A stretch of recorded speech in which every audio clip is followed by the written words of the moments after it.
Hello, welcome to the third episode of Gear Up, presented by the Bot Builders. For the first time ever, we have some very special guests. Team 14361, the Robolobos Ambros, an FTC team from Texas, USA. Learn about their auto modes, robot, and team goals. So let's gear up.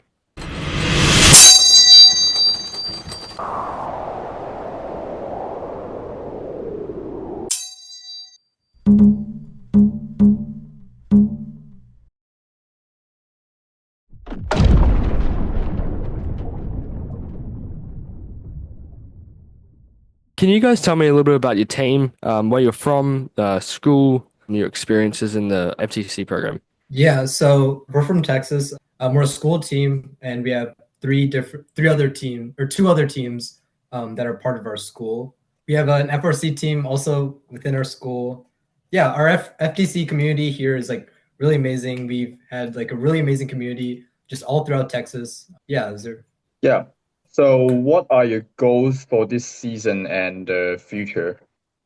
So some goals for the season. It's a goal every year, but we always obviously want to make worlds. It's a pretty long process, but step by step, we're gonna hopefully get there. Some other goals. We want to maintain our high auto OPR. So, almost every day we're trying to like just improve the consistency of our auto. We run our autos like so many times, just trying to get like our auto just to hit every single time. Yeah, just improve teleop too, maintain, stay high in our ranks. So yeah. Yeah, Yeah, because also last year our robot wasn't super consistent. So this year we definitely went in with a goal of we really wanted to get consistency and just improve our software and hardware in general. yeah. Speaking of the robot, what we've seen, it's been really awesome. If you want, can you give us a quick overview of your robot? Yeah, sure. So it's pretty standard, I would say, in terms of like unique things. It's just, your standard chassis, and then we placed our vertical sides in the center of our robot. And then we have horizontal sides mounted on top of our vertical sides. So we kind of like a crane design is what a lot of people call it. And then at the end of our crane, we have a turret that allows us to turn a claw. And we use this turret to like align with the wall during our auto and teleop too. But we normally don't do specimens during teleop. But we can align to the wall, and basically this allows us to almost drive in a completely straight path during auto. We just turn our turret to the wall, grab it off the wall, flip back, and then score the specimen. We have an active intake claw. I think it's kind of similar to y'all's claw, where we have like two wheels kind of spinning to suck in the samples or specimen. And yeah, it's worked pretty well for us.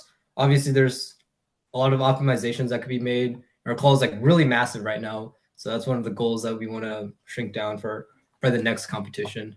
So yeah, that's super interesting. Obviously, 10th highest OPR in the world is extremely hard to get, and it's a great achievement. I want to ask, what is your favorite part of your robot? I know a lot of people have different parts, such as like for our team, it's our active intake. For other teams, it could be hang whatnot. What's your favorite part of the robot? So my favorite part of the robot is definitely our non-linear counter springing.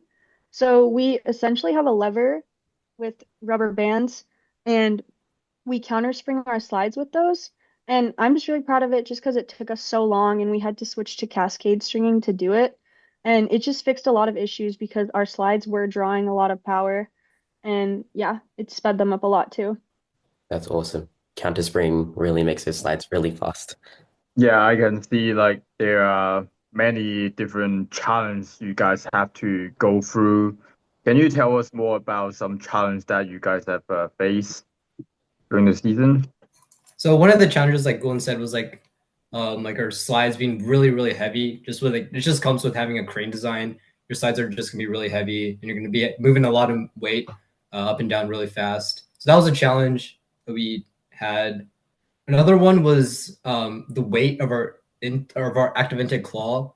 At the start of the season, I think it was like almost like double what it is, like in terms of weight, double what it is right now.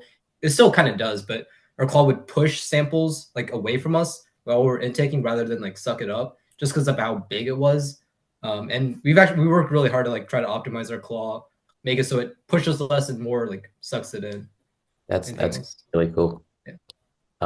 I just want to quickly ask, what actually is that autonomous, which is your highest scoring auto mode that has gotten you that 10th highest OPR, auto OPR? It's 5 specimens and 1 sample. Wow, that's crazy. Um, well, being an experienced team, do you have any other advice for other teams who would try to get to your level? I would say like try to build your bot around your auto. I feel like it's easier said than done, but this year we really focused on having like a bot that kind of just works really well for auto. And even if your teleop is like slightly like luck just having a really good auto and having it be super consistent is going to be like it's going to kind of set a benchmark for the rest of your like match. Yeah, and also just driver practice because driver practice is so important. And in the past, we kind of neglected it, and we realized over time that it's just so important, and it's like game changing. Yeah, another thing is prototyping like early on within the season. Last season we stuck to one design and we knew that that design like didn't work, but we still like kept through it because we were just so like attracted to it. So we prototyped so this season we prototyped many designs and instead of just locking onto one design, we built them, we CAD'd them, and we tested their efficiency and then we landed up on this design. So definitely prototype all possible situations. Yeah, I mean, you guys have been able to, I mean, obviously from all the answers which you've given, you've been able to design a great robot while working as a team. Would you ever talk about what your proudest achievement is so far, whether it's your robot or the OPR or outreach or anything on that? Yeah, of course. I think one of our proudest achievements was last season in center stage. I don't know if you guys know about this, but in Texas we have this thing called UIL, which is basically a state competition for all school teams. So I think we're the first team to ever win the UIL championship twice in a row. So I think that's pretty special to all of us. And the trophies are like massive. So every time at our pit, like people walk up to us and like, whoa, what's that trophy? So like we have a cool story to show them. That's really impressive. Have you guys done any outreach this season? And if so, what has that been about? Yeah, so we started an initiative last season and we're continuing it on this season. We call it Tech Spark. So we have Tech Spark currently in 3 regions and hopefully more to come. When the 3 of them are Chile, India, and Nigeria. And basically what we do is we go to underprivileged communities. This is either like online or actually going to the country, the site in person and we teach them first principles like gracious professionalism, cooperation, and then we also teach them CAD and like programming. So we usually meet with them once a week or twice a week, and sometimes like it'll vary because like we might have a competition or what some of our members can't make it, but we always make an effort to keep up with them and like not leave them in the dust and just help them learn and grow. You know, that sounds super impressive. I just wanted to ask a question as well. So you guys are obviously an amazing team, and I just wanted to ask, what's the plan to keep the fire going? How are you gonna bring in new members to your team? So we Um, actually have, oh, sorry. Do you what want you to go got? over? Oh, You got. we actually have 2 other teams at our school. So we've kind of just been helping them, our sister teams, and kind of giving them guidance. And they're also all performing really well this season. And then we also do have events at our school. Like we have an ice cream social every year, and that brings in a lot of members. So this year we had a rookie camp with over 50 members, I think, new members that came in. So yeah, we're just really getting out to our school. Oh, yeah, that sounds really successful. Um, and actually, now that I think of it, I have another question as well.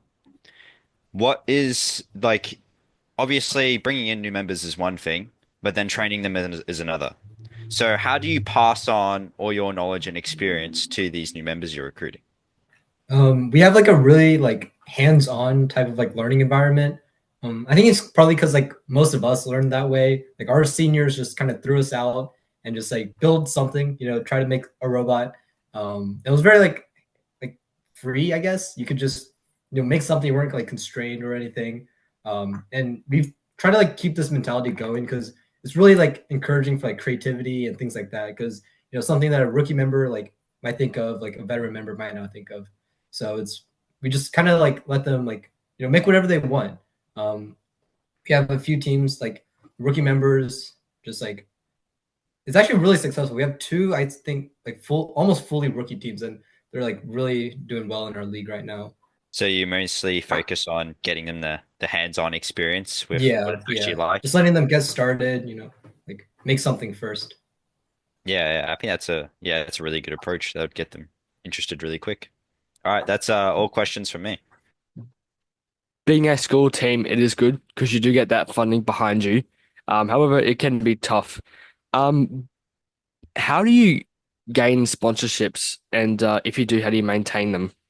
We mainly use co cold calling, and then cold calling to get new sponsorships is definitely like one of the ways that we use it. So we basically have a sponsorship like initiative between all three of our teams.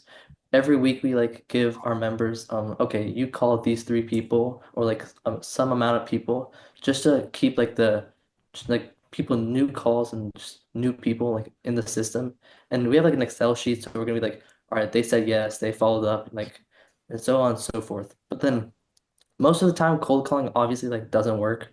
So we rely on our parents' connections and like their connections as well. So some like for example, one of our outreaches started because of my mom's connection to a teacher in Nigeria where we like started this whole entire the Tech Spark initiative. So just building on our connections and then sometimes like a shot in the dark with cold calling works. So Yeah, as Jack said, being at a school and having all those connections, there's can be some benefits of being a school team. But what are some of the challenges you've had to overcome being a school team?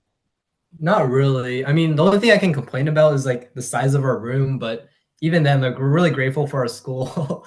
They fund like almost like everything that we do. We have like a fantastic like team of coaches who like help us through every step of the journey. So we're really grateful to our school, and to our coaches too. So I couldn't How do really. they manage the timetable? Are you allowed to go into the facilities whenever you want, or is there like a certain set Uh, period when you have to leave? some of us have off periods, so then we can just cross the building and then go work for a little bit. But most of the time, I'd say most of the work is just done after school. Coaches like swap off like who stays the night or who stays like the afternoon, and then they just swap. So no one coach gets like overwhelmed. Oh, that's awesome. Sounds like you have a really Yeah, efficient system in place. yeah, To hear. yeah. You Yeah. guys have been a very inspiring team for many years. It's always been fun watching you guys just on the stream, just sometimes competing. It's always I remember in Power Play we were actually pit buddies in Worlds. So we were actually the Australian team opposite to you. So Yeah. yeah, you may not have realized that, but I certainly remember that. And I also remember you guys smashing us in a qualification match. It's always fun. But thank you so much for taking the time to talk with us. It's been very great to hear your side of the story, and just always great to hear from different teams around the world. It's been great chatting with you guys, as Will said. We're really looking forward to what you guys can do, and hopefully we can see you at Worlds. All right, so that's it from us. And we will see you next time when we gear up. You just geared up with the bot builders and FTC team 14361, Robolobos Ambros.